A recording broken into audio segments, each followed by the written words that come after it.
اسی لیے وہ کہتا ہے کہ ہمارے سامنے آئیں گے اور کہیں گے نرد، واپس بھیج دے ایک مرتبہ، غیر الذی کننا نعمل، جو ہم کرتے رہے آئندہ ایسے نہیں کریں گے۔ اور وہ کہتا ہے وہ لو ردو، اور میں اگر انہیں واپس بھیج دوں، مجھے پتہ ہے یہ اتنی ٹیڑھی دم ہے، لعادوا لما نہوا عنہ، یہ پھر وہی کرتوت کریں گے جن سے ہم باز کرتے رہے، منع کرتے رہے کہ نہ کرو۔ یہ اس دن پیدا ہی نہیں ہوئے جس دن کوئی نصیحت سنتا ہے اور اس پہ عمل کرتا۔ اسی لیے اللہ نے فرمایا ہے کہ قومیں جب اس ڈگر پہ چل پڑتی ہیں فَرُدُّوا أَيْدِيَهُمْ، تو وہ چپے دیتی ہیں انبیاء علیہ السلام کے منہ میں کہ چپ رہو، مت حق بولو، چپے دیتے ہیں۔ چپے دینا ایسا محاورہ ہے، صحیح ٹھیٹھ عربی کا ترجمہ ہے، نہ سمجھ میں آئے تو پھر سو جائے۔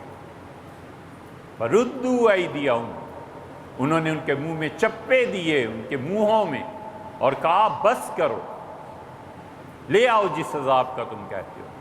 فَأَوْحَىٰ رَبُّكَ إِلَيْهِمْ، اور تیرے پروردگار نے وحی کی، اور اللہ نے کہا صبر کیا ہے نا تم نے،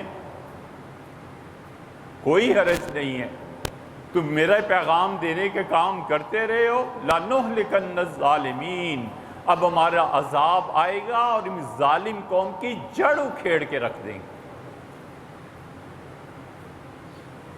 اللہ کا عذاب یہ نہیں ہے کہ قحط مسلط ہو جائے، اللہ کا عذاب یہ نہیں ہے کہ لوگ بھوک سے مر جائیں، اللہ کا عذاب یہ نہیں ہے کہ اب آسمان سے آگ برسے۔ اللہ کا سب سے بڑا عذاب یہ ہے کہ وہ اپنی بندگی کے خانے سے محروم کر دے۔ 95% لوگ نماز نہیں پڑھتے، یہ سب اللہ کی بندگی سے نکالے ہوئے، اور کیا کر لینا ہے، یہ سب بندگی کی سب سے مردود ہیں۔